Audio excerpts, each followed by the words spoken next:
창세기 4장 25절로부터 26절, 제가 가진 성경은 6쪽에 있습니다. 다 같이 찾으셨으면 한 목소리로 합독하겠습니다. 아담이 다시 자기 아내와 동침하며 그가 아들을 낳아 그의 이름을 셋이라 하였으니 이는 하나님이 내게 가인이 죽인 아벨 대신에 다른 씨를 주셨다 함이며, 셋도 아들을 낳고 그의 이름을 에노스라 하였으며 그때 사람들이 비로소 여호와의 이름을 불렀더라. 아멘. 자, 오늘은 믿음의 동기에 대해서 생각해 보겠습니다. 우리가 지난 시간에는 믿음의 실체에 대해서 살펴보았죠. 우리는 삼위일체 하나님을 믿습니다. 예수님은 나에게, 그래서 나를 위해 천국의 초소를 예배하러 간 것을 믿습니다. 그 예수님이 나를 천국으로 인도하러 다시 오실 것을 믿습니다. 그에 대해서 우리가 지난 시간에 살펴봤어요. 자, 오늘은 왜 믿어야 하는가, 믿는 동기에 대해서 생각해 보려고 합니다. 왜 믿는가에 대해서 깊이 고민하지 않으면 교회는 아니지만 믿음 없이 살아가는 사람들이 참 많이 있습니다. 이 땅에 살아가면서 내가 왜 믿음을 가져야 할까? 그 믿음이 반드시 우리에게 있어야 하는 것. 저는 우리 모두가 참된 믿음을 소유하기를 소망합니다. 예수님을 인격적으로 만나는 은혜가 있기를 바랍니다. 자, 어렸을 때 교회를 다니면서 제가 궁금한 게 있으면 선생님한테 물어봐요. 선생님, 이게 뭐죠? 왜 그렇죠? 그때마다 선생님들이 하시는 말씀이 이것이었습니다. 그냥 믿어. 뭘 의심해? 그래서 궁금하고 알고 싶은 것은 있는데도 마치 뭐예요? 물어보면 안 되니까. 왜 물어보면요? 물어보면 믿음 없는 사람이 될 것 같아서 궁금해도 잘 몰라도 뭡니까? 그냥 아는 척, 모르는 척 하면서 신앙생활을 해왔던 것 같아요. 자, 여러분은 성경을 다 알고 계시나요? 저도 목사지만 성경 읽을 때마다 새롭습니다. 최소한 여러분 성경 일독을 하셔야 돼요. 매체인 성경을 통해서 1년에 일독을 하셔야 돼요. 저도 이렇게 성경을 몇 번 하지만 읽을 때마다 새로워요. 그래서 모르는 게 있으니까 뭡니까? 연구도 해보고 또 책도 이렇게 뒤져보면서 이게 어떤 의미입니까? 어떤 의미로 우리에게 주셨을까? 해도 잘 모르는 게 여전히 많이 있습니다. 자, 하물며 여러분은 어떻겠어요? 주일날만 와서 이 말씀을 듣는 것은 작은 부분이에요. 새벽마다 제가 이제 그 밴드에 이렇게 글을 올리지만 그것도 뭐예요? 아직 일부분에 지나지 않습니다. 자, 그렇다면 사람에게 믿음을 가져야 할 동기가 무엇인가 오늘 본문을 통해서 우리가 한번 생각해 보려고 합니다. 자, 믿음의 동기는 첫 번째, 능력의 항해를 할 때 생깁니다. 그것이 25절에 나오는데요. 우리 다시 한번 25절 읽어보겠습니다. 아담이 다시 자기 아내와 동침하며 그가 아들을 낳아 그의 이름을 셋이라 했으니 이는 하나님이 내게 가인이 죽인 아벨 대신에 다른 씨를 주셨다 함이며. 아멘. 첫사람 아담과 하와 부부에게 자녀들이 생긴 것 같아요. 성경에 보면 아담과 하와가 낳은 자녀가 대체 몇 명이나 될 것인가 정확하게 알려주지 않고 있습니다. 이름조차도 모르는 수많은 자녀들이 나옵니다. 근데 우리가 이름을 알고 있는 자녀는 뭐예요? 가인, 아벨, 셋. 그렇다고 아담과 하와는 3명의 아들밖에 없구나? 이렇게 이해하면 안 되겠죠. 자, 그래서 사람들이 의심하고 또 다르게 주장하는 사람들이 있으니까 창세기 5장 3절과 4절에 이런 말을 우리에게 주고 있는 겁니다. 아담은 130세에 자기의 모양 곧 자기의 형상과 같은 아들을 낳아 이름을 셋이라 하였고, 아담은 셋을 낳은 후 800년을 지내며 자녀들을 낳았습니다. 800년 동안 자녀를 낳으면 몇 명이나 낳을 수 있을 것 같습니다. 셀 수 없겠죠. 생육하고 번성을 하는 이 하나님의 명령 앞에 아담과 하와 가정은 뭡니까? 많은 자녀들을 낳았다. 물론 여러분, 가인과 아벨을 낳으면 그럼 자녀가 없고 바로 셋이냐? 아니죠. 많은 자녀들이, 이름 없는 자녀들이 있었다는 거예요. 그걸 어떻게 알아요? 사실 셋은 아담에게 있어서 첫 번째 자녀가 아니죠. 이미 가인과 아벨이 있었고 이름 모를 수많은 사람들이 있었습니다. 자, 근데 가인이 동생 아벨을 죽입니다. 최초의 살인이 벌어지죠. 그때 가인이 뭐라고 말합니까? 자기를 죽이려는 사람들. 그래서 어떤 사람들은 아담과 하와 말고 또 다른 인생을 하나님이 만들었다, 인간을 만들었다 이렇게 주장하는 이들도 있어요. 그러나 성경은 모든 사람의 이름을 언급하고 있지 않습니다. 만약에 전 인류의 이름을 다 기록한다면 우리가 가지고 있는 이 성경의 두께가 어떻게 됐겠어요? 우리 가지고 다닐 수 없을 정도로. 그래서 뭐예요? 가인과 아벨 이후에도 뭡니까? 더 많은 자녀들이 있었겠죠. 그 자녀들이 뭐 한다고요? 가인을 죽이려고 했을 거라는 거죠. 자, 근데 인류 최초의 살인이 일어났는데 그 원인이 뭐죠? 도대체 왜 가인은 아벨을 죽인 겁니까? 뭐 때문에요? 하나님께서 나의 예배를 받아주시지 않아서 그렇습니다. 이런 놀랍지 않습니까? 하나님이 자신과 제물을 받지 않았는데 동생을 죽인 거예요, 여러분. 여러분, 우리는 그런 마음조차도 안 가져요. 하나님이 나의 예배를 받으시지 않으면 뭐예요? 소위 말하면 열받아서 동생을 죽이고 싶어하는 그런 마음 가져요? 하나님이 나의 예배를 어떻게 해서라도 받으실까 이런 대한 고민이 사실 우리에게는 없어요. 우리는 단지 뭡니까? 이 자리에 오는 것만으로도 만족하면서 그저 뭡니까? 아, 나는 그래도 예배드린다 생각하면서 살아요. 근데 가인은 뭐 하고 있어요? 하나님이 자신과 자기의 재물을 안 받으니까 오히려 반대로 자기 동생 아벨과 그 재물을 받는 그 모습을 보니까 열받은 거예요. 그러면 어떻게 아벨과 그 재물을 받은 것을 가인은 알 수 있었느냐? 분명히 가인은 뭔가를 봤기 때문에 그것을 알 수 있는 거죠. 그래서 구약의 제사를 받은 것은 어떻게 하냐? 하늘에서 불이 내려서 그 재물을 태워버린다. 그러니까 뭐예요? 가인이 본 거죠. 하늘에서 불이 내려서 아벨의 재물을 태우시는 하나님의 응답을 본 거예요. 근데 자신에게는 아무런 일도 안 일어난 거예요. 어떻게 보면 가인은 뭐에 관심이 있어요? 하나님 앞에 예배드린 데에 관심이 있나요? 아니죠. 가인의 관심은 하나님을 통해서 주시는 복에 관심이 있었던 거예요. 만약에 그가 하나님께 관심이 있었다면 자신과 자신의 재물을 받지 않는 그 이유가 무엇일까에 대해서 고민했을 거예요. 어떻게 하면 하나님 앞에 나와 나의 재물을 받으실까에 대해서 그럼 나의 삶을 바꿀 것이 무엇인가를 고민했을 거라는. 근데 가인에게는 그런 고민은 없었던 거예요. 그래서 죄가 그의 마음을 지배했을 때 그의 생각을 지배하도록 그냥 내버려 둔 거죠. 동성에 대한 시기와 미움, 질투가 뭐로 바뀐 거예요? 살인으로 바뀐 거예요. 자기의 마음과 생각이 죄가 지배하도록 그냥 방치해둔 겁니다. 마치 뭐와 똑같아요? 새가 지나가는 건 막을 수 없지만 내 머리에 둥지를 트는 건 막을 수 있는데 뭐 한 거예요? 그냥 내 머리에 둥지를 틀게 내버려둔 겁니다.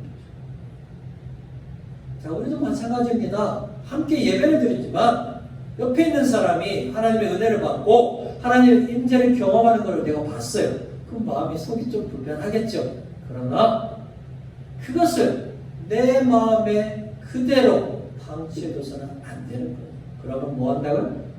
그 생각이 죄가 됩니다. 올무가 된다는 거예요. 사단은 그것을 뭡니까? 노리고 있어서 나를 넘어지게 하는 것이죠.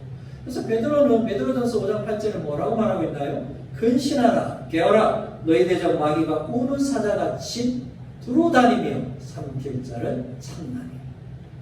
지금도 똑같죠. 마귀는 뭐 한다고요? 두루 다니는 거예요. 그래서 믿음에서 떨어지게 하려고 보고 있는 거예요. 기회가 되면 그 마음의 생각이 죄에 붙들려 있어서 여전히 그것을 품고 있는 사람을 보고 뭐 한다고요? 넘어지게 한다. 죄에 빠지게 한다는 거예요. 그러면 마귀의 밥이 되는 거예요. 이미 하나님은 가인에게 경고했어요. 조심하라. 창세기 4장 6절과 7절에 보니까 여호와께서 가인에게 이르시되 내가 분하여하면 어찌 되며 안색이 변하면 어찌 되느냐. 내가 선을 행하면 어찌 낯을 들지 못하겠느냐. 선을 행하지 아니하면 죄가 문에 엎드려 있느니라. 죄가 너를 원하나 너는 죄를 다스릴지니라. 하나님은 가인의 얼굴을 봤어요. 그러니까 뭐예요? 의독을 못하는 거예요. 열받아 있는 거죠. 그의 마음이 뭔 생각으로 가득 찼어요? 동생에 대한 미움, 시기, 질투로 가득했어요. 뭔가를 향할 그 모습을 하나님은 보셨다는 거예요. 그래서 뭐라고요? 지금 죄가 네 입 앞에 가까이 왔다. 경고예요. 근데 가인은 뭐예요? 하나님의 그 경고에도 뭡니까? 불순종하여서 동생을 죽여버린 겁니다. 그래서 아벨 대신 낳은 자녀가 뭐예요? 셋이에요. 셋이 왜 중요한가? 하나님께서 구속의 역사를 아벨을 통해서 이루어가시는데 아벨이 죽었어요. 그래서 그 구속의 역사를 이제는 셋을 통해서 이어가고 있는 것이죠. 자, 근데 우리가 봐야 할 것은 누구냐면 아들이 죽어가는 그 현장 속에 동생을 죽이고 있는 그 가인의 모습을 아담과 하와 그 부모는 아무것도 하지 못했다. 형에 의해서 죽어가고 있는, 그래서 울부짖는 그 아벨의 신음소리에 대해 그 부모는 아무것도 하지 못했다. 여러분, 제사를 드린 바로 직후 가인이 아벨을 죽인 것이 아닙니다. 가인은 뭐예요? 시간을 두고 어떻게 하면 이 동생을 죽일까 계획한 후에 들로 동생을 부른 후에 손을 죽인 거예요. 그리고 땅에 묻어버린 거예요. 제사를 드리고 돌아온 그 자녀들의 모습을 보고 아담과 하와는 뭡니까? 어떤 변화? 가인이 가지고 있는 그 생각을 읽지 못했다. 깨닫지 못한 거예요. 여러분, 가인의 모습에 얼굴에 분명히 뭔가 아벨과 다른 그 모습을 봤음에도 불구하고 뭐합니까? 그의 마음에 품고 있는 것을 읽지 못한 거예요. 그게 바로 우리 인간이 가지고 있는 한계입니다. 직접 낳은 자식이 어떤 생각, 어떤 마음을, 어떤 계획을 가지고 있는지 말하기 전에는 알지 못하는 게 우리 인간입니다. 또 죽어가는 아벨의 그 부르짖음에 어떤 도움도 주지 못하는 게 우리 인생입니다. 24시간 자녀 옆에 있는다고 해서 그 자녀를 지키는 것이 아니죠. 불가능합니다. 나의 능력으로는 자녀를 안전하게 도와할 수 없습니다. 하나님이 도와주시지 않으면, 주님이 지켜주시지 않으면 아무것도 할 수 없는 게 우리의 인생입니다. 우리는 늘 나의 한계를 느끼면서 살고 있잖아요. 이제 나이가 드니까 점점 흰머리가 늘어나요. 주림이 많아져요. 연약해진 이 신체를 점점 느끼고 있습니다. 근데 그 어느 것도 막을 수 없다는 거예요. 코로나19는 내가 얼마나 무능력한 인생인가를 우리에게 확실하게 보여주고 있습니다. 눈에 보이지 않는 그 바이러스가 혹시 나에게 오진 않을까? 그 두려움과 걱정과 염려 속에서 우리는 여전히 살고 있습니다. 보십시오. 장맛비, 갑작스럽게 내리는 폭우로 인해서 어떤 것도 할 수 없는 그 인생의 모습을 우리는 보고 있습니다. 그렇다면 여러분, 내일이 여러분에게는 장담되어 있습니까? 확신합니다. 내일 아침에 눈을 뜬다는 것을 여러분 확신하고 있습니다. 그럼에도 불구하고 우리는 어떻게 삽니까? 당연하게 내일 나는 일어날 거라고 생각하면서 살고 있습니다. 작은 혈관 하나 막혀도 죽을 수 있는 그런 인생임에도 불구하고 우리는 뭐하고 삽니까? 마치 천년만년 살 것처럼 우리는 그렇게 살고 있습니다. 아담과 하와 부부도 그렇게 살았는데 이제 자신들이 어떤 것도 할 수 없는 존재임을 아벨의 죽음을 통해서 그들은 깨달은 것입니다. 이것이 바로 우리가 믿음을 가져야 할 첫 번째 동기입니다. 우리가 할 수 없는 건 많습니다. 같이 있지만 무엇을 생각하고 어떤 계획을 가지고 있는지 모릅니다. 그리할 때 전적으로 하나님을 찾게 됩니다. 사람의 능력으로 다 될 것 같지만 정작 중요한 것은 할 수 없는 우리 자신을 보게 됩니다. 이것을 할 때 베드로처럼 예수 그리스도를 인격적으로 만나게 됩니다. 고기 잡는 데 있어서는 베테랑인 베드로도 밤새 수고했지만 한 마리도 잡지 못하는 그 현실. 그때 예수님이 오셔서 깊은 데로 그물을 던지라 했을 때 그물이 찢어질 정도로 엄청난 물고기를 잡았을 때 베드로가 뭐합니까? 예수 앞에 무릎 꿇고 뭐라고 고백합니까? 주여 나는 죄인이로서 나를 떠나소서.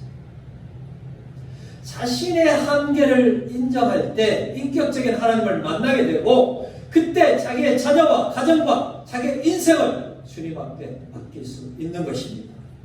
사랑하는 여러분, 첫사람인 아담과 하와도 죽어가고 있는 그 아벨의 도와달라는 소리에 반응하지 못했습니다. 동생을 죽이고 있는 가인을 제지하지 못했습니다. 하물며 내일 일이 무슨 일이 일어날지 알지 못하는 우리는 어떻게 살고 있습니까? 아니, 여러분이 예배가 끝난 후에 집으로 돌아가는 여정 속에서 어떤 일이 일어날지 알지 못하는 우리 인생인데 어떻게 하나님을 믿지 않고 살 수 있단 말입니다. 나의 무능력을 인정하고 인격적으로 예수 그리스도를 만나십시오. 하나님을 의지 않고 살았던 여러분의 인생에 대해서 회개하시고 인격적으로 그분을 쫓아가시길 바랍니다. 그리하여 믿음으로 사는 나의 힘이 아닌 나의 계획이 아닌 하나님의 은혜로 사는 저와 여러분이 되시기를 주님의 이름으로 축복합니다. 마지막으로 믿음의 동기는 26절에 보니까 죽을 수밖에 없는 존재임을 알 때 생깁니다. 두 번째 본문에서 나온 26절 다시 읽어보겠습니다. 셋도 아들을 낳고 그의 이름을 에노스라 하였으니 그때 사람들이 비로소 여호와의 이름을 불렀더라. 아멘. 아벨 대신 셋을 통해서 믿음의 계보로 이어간다 했죠. 셋이 태어났을 때 새로운 희망과 빛이 시작되는 것입니다. 여자의 후손을 통해서 오시니 바라던 자, 즉 예수님이 오시기까지 그 구속사를 이어가기 위해서 하나님께서 뭡니까? 셋을 통해서 새로운 시작을 하신 겁니다. 그래서 셋의 이름은 두다, 정하다, 놓다라는 히브리 동사 슈트에서 이 슈트의 명사형이 사트입니다. 이 사트라는 뜻이 뭐냐면 바로 바탕입니다. 근본이다, 기초다. 하나님께서 이제는 새로운 인류의 시작을 그 바탕을 누구를 통해서요? 셋을 통해서 시작하신다는 그 의미로 주신 겁니다. 사실 여러분 아담과 하와가 첫 아이들이 가인을 낳았을 때는 본인들이 마치 창조주와 고문하는 것처럼 교만하여서 그 이름을 그렇게 지은 거예요. 여러분 가인은 내가 여호와로 말미암아 등남하였다. 근데 이 부부가 이제 뭐예요? 아벨이 죽고 셋을 낳아서 조금 겸손해진 것 같습니다. 왜냐하면 셋은 이제 하나님께서 인류 보존을 위해서 허락하신 새로운 소망의 씨라고 그것을 기대하고 고백하고 있기 때문에 그렇습니다. 자, 셋이 이제 자라서 결혼을 했겠죠. 그래서 아들을 낳습니다. 그 아들이 에노스입니다. 여러분, 에노스라는 것은 뜻이 사람입니다. 근데 이 에노스라는 뜻에는 연약함도 들어있습니다. 그래서 그 연약함을 가지고 에노스는 다른 의미가 있습니다. 바로 죽을 수밖에 없는 존재. 사람은 누구나 한 번 죽습니다. 그래서 히브리서 9장 27절에 한 번 죽는 것은 사람에게 정해진 것이요 그 후에는 심판이 있습니다. 모든 사람은 다 죽습니다. 예외가 없습니다. 죽는 시간을 좀 연장할 수 있을지는 모르지만 그 사람도 언젠가는 죽습니다. 부자이든 가난하든 많이 배웠든 못 배웠든 임차인이든 임대인이든 상관없이 모든 사람은 다 죽습니다. 신기한 것은 셋이 아들을 낳았는데 사람들의 반응이에요. 사람들이 어떻게 반응합니까? 그때 사람들이 비로소 여호와의 이름을 불렀더라. 사람인 에노스를 통해서 새로운 인류를 시작을 알리고 있는데 그때 사람들이 무엇을 하고 있다고 말하고 있습니까? 여호와의 이름을 불러서 예배드리기 시작했다. 그렇다면 여러분, 셋 이전에는 사람들이 예배를 안 드렸습니까? 드렸죠. 가인도 아벨도 예배를 드렸습니다. 그렇다면 이 구절은 도대체 어떤 의미를 우리에게 주신 겁니까? 우리가 나중에 답을 드리겠는데요. 사람들이 에노스를 보면서 무엇을 깨달은 것입니까? 죽을 수밖에 없는 존재. 자신들도 죽을 수밖에 없는 존재, 그 죽음이 남의 것이 아니라 바로 자기의 것임을 알고 그들이 여호와를 불렀다는 거예요.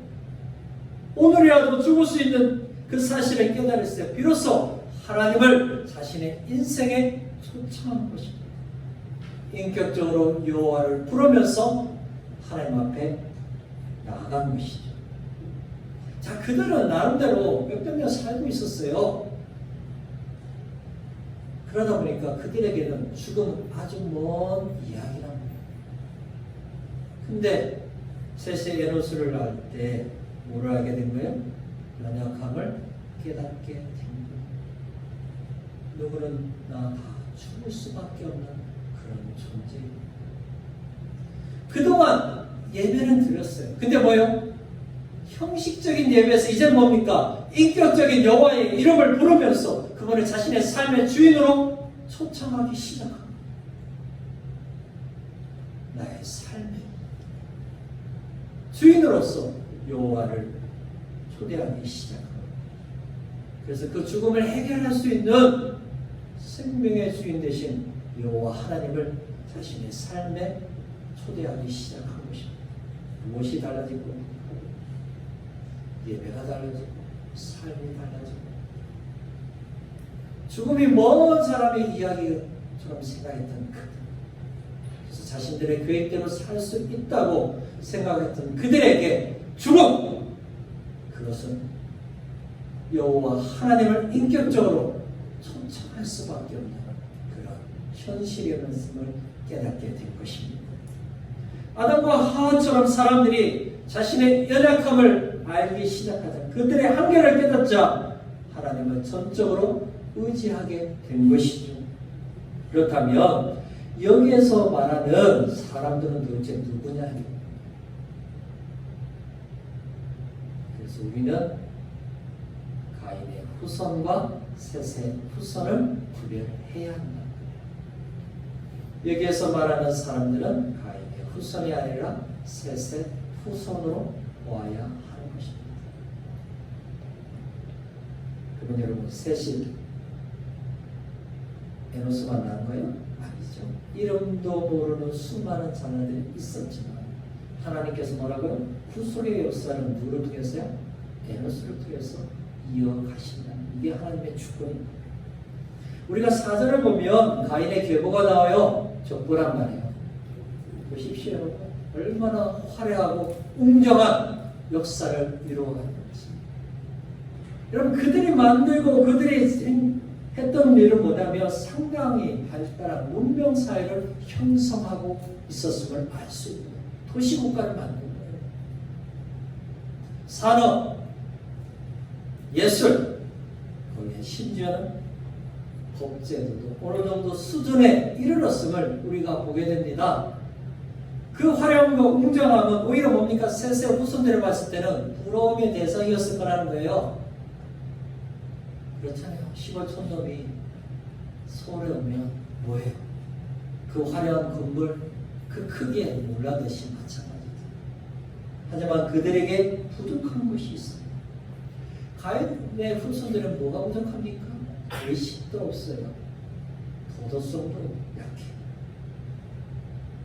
라멕과 같이 오만하고 불의한 자를 용납하는 사회가 되어버린 거예요. 그러니까 그 사회는 누가 여러분 최고예요? 힘있고 돈 많은 사람이 최고인 거예요. 뭐예요? 이 시대와 똑같은 거예요. 그러니까 가장 중요한 뭡니까? 여호와를 아는 사람이 없는 거죠. 자신들이 만든 이 웅장하고 화려한 이 문명에 취했는데 뭐하러 하나님 만납니까? 하나님 찾습니다. 자기의 욕망을 표출하는데 어떤 제재도 없는 이 사이가 너무나 좋은데 연약해 보이는 세세 후손들처럼 뭐하러 하나님 앞에 예배드립니까? 믿는 구석이 있는데 뭐하러 하나님을 찾습니까? 그럴 필요가 전혀 없는 거예요. 여러분, 그들은 어떤 생각을 가졌어요? 비록 우리의 선조 가인이 도망쳐 나와 성을 쌓았는데 세세 후손들에 비해서는 부러울 거 없는 거예요. 하나님 없이도 잘 살 수 있다 보여주고 있는데 뭐하러 하나님 찾습니까? 그에 반해 세세 후손은 가인의 후손에 보면 아주 연약해요. 괄목할 만한 어떤 업적도 남기지 못하고 있어요. 그럼에도 불구하고 이들이 잘하는 게 있습니다. 뭡니까? 여호와의 이름을 부르면서 예배드리는 거잖아요. 특별히 여러분, 에노스가 나온 후에는 실제적인 온전한 예배자로 그들의 삶이 바뀌기 시작했다. 그래서 아까 말씀드렸잖아요. 사람들이 비로소 여호와의 이름을 불렀다는 걸 어떻게 해석할 거냐?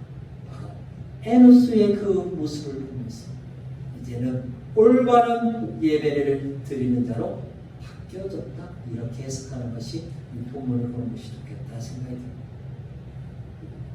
여러분, 새 시대에 어떤 일이 일어난 거예요?